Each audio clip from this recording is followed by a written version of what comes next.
Olá, como vocês estão? Eu estou aqui hoje na Clínica Amparo, Clínica de Psicologia, no Valparaíso, na etapa A.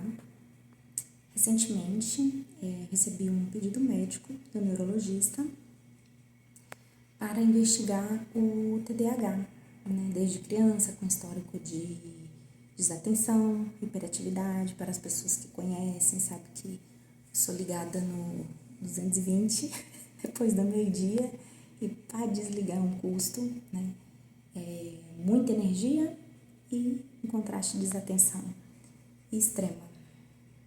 E após fazer a avaliação dos meus filhos, com indicação de autismo, eu também fui indicada para fazer a avaliação neuropsicológica. E hoje eu já estou na minha 6ª sessão. Confesso para vocês que dá uma angústia, porque se autoconhecer dói, Mexer, revirar, dentro da gente causa desconforto.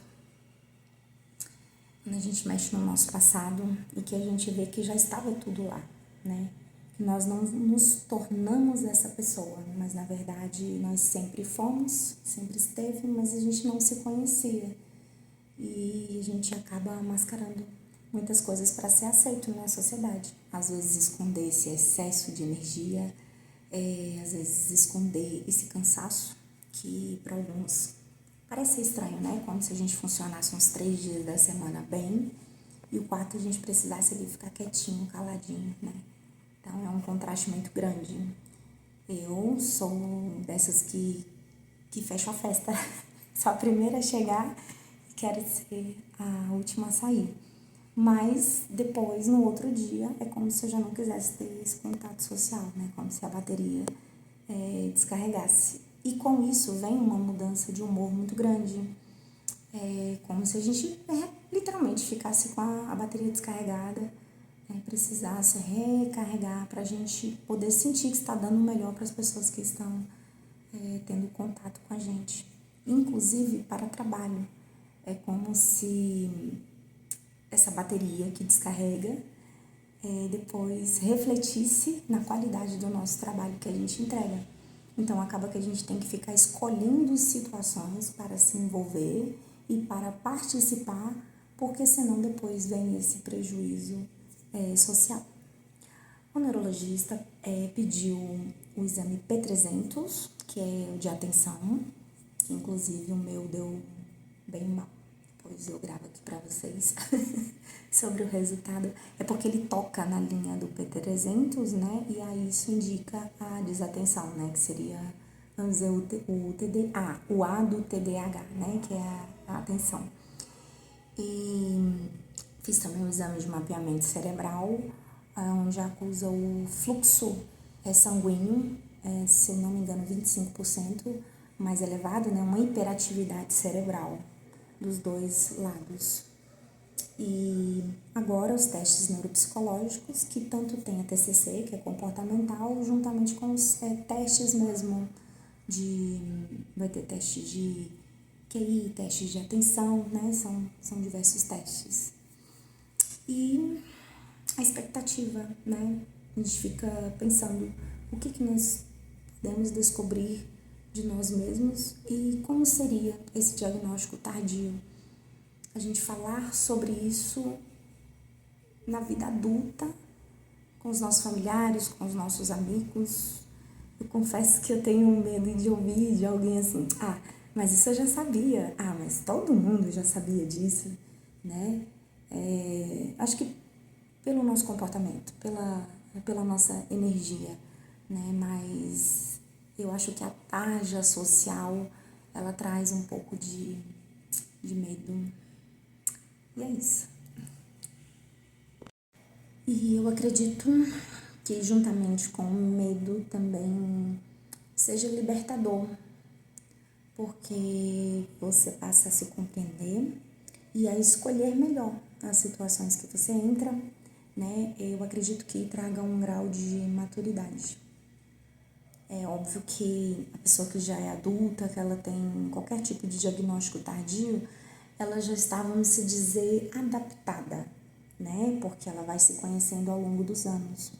Mas essa conversa é sobre ficar a dica para os pais que sentem que já eram diferentes, né?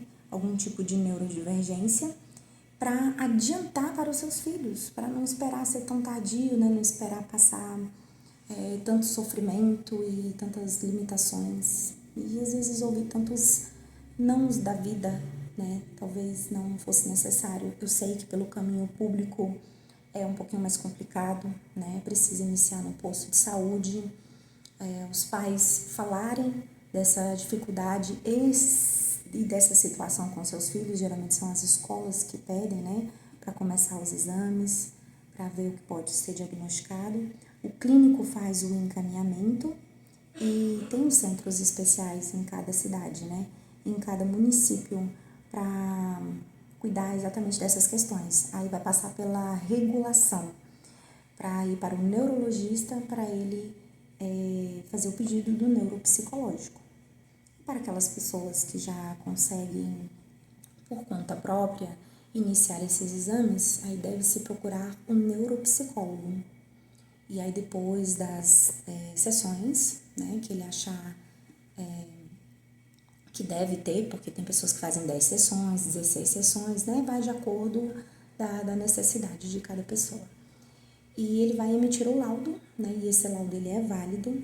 O psicólogo ele pode sim, né, colocar o CID e dar o diagnóstico, porém para fatos judicial, para você ver benefício no governo, como LOAS e outros direitos, passagem, né, passagem de ônibus, a carteirinha, a CIPTEA para estacionamento, né, para todos esses direitos aí é preciso sim retornar no neurologista para ele estar dando o laudo ou psiquiatra. Então, esse mundo, assim, tá sendo tudo novo para mim, né? Não é um assunto que eu domino, a gente ainda fica procurando as palavras, mas tenho certeza, né? Assim como eu já vi na internet, tem muito conteúdo sobre informação, nós temos muita. Só que acaba que são informações espalhadas, né? Diversas, e a família que ela está procurando ajuda, acaba que ela fica sem um rumo por onde ela iniciar. Então, eu vou deixar aqui na legenda abaixo, né, o passo a passo. E eu fui orientada, né, por uma parente que fez primeiro, e fica mais fácil quando a gente tem orientação. E eu digo para vocês, né, o diagnóstico para as minhas filhas está sendo libertador, porque você se conhece, então você se cobra menos. Tem como depois você elaborar um plano, né, que é com a terapia comportamental, para ver de que forma você se encaixa melhor na sociedade, sem se cobrar tanto, sem chegar à exaustão, sem você se sentir incapaz ou insuficiente, pelo contrário. Eu acredito que cada pessoa neurodivergente é única, né? São características dadas por Deus e essa diversidade que faz o mundo tão lindo, né? Enquanto uns amam tanto, outros já são mais razão, e aí existem profissões e situações que necessitam que as pessoas sejam mais razão, né? E outros já são tão atenciosos e tem profissões que precisam, assim, de toda essa atenção. Tantos TDAHs tão comunicativos, né, que espalham aí alegria. E aí, às vezes, já tem o autista, que é mais introspectivo, mais caladinho, mais na dele. E aí, imagina, tem serviços que, meu Deus, uma pessoa falante como eu já atrapalha os colegas do lado, né? Ou então tem que ser como eu, professora, que aí fala sozinho na sala, pronto. Né? E quando o aluno levanta a mão, fala, pelo amor de Deus, espera a sua vez, que é a minha vez de falar. Mas tem profissões que necessitam, sim, né? Que as pessoas sejam mais atentas, reflitam mais, né? Fiquem mais caladinhas. Então, eu acredito, né, que nesse mundão enorme tem espaço, sim, para cada um. E assim como eu me encontrei na minha profissão, professora de farmácia, palestrante, uma comunicadora, né? Amiga, mãe, assim como eu me encontrei com a minha personalidade espontânea, faladeira, eu tenho certeza que você também vai se encontrar. E eu acredito que o diagnóstico ele vai ser libertador.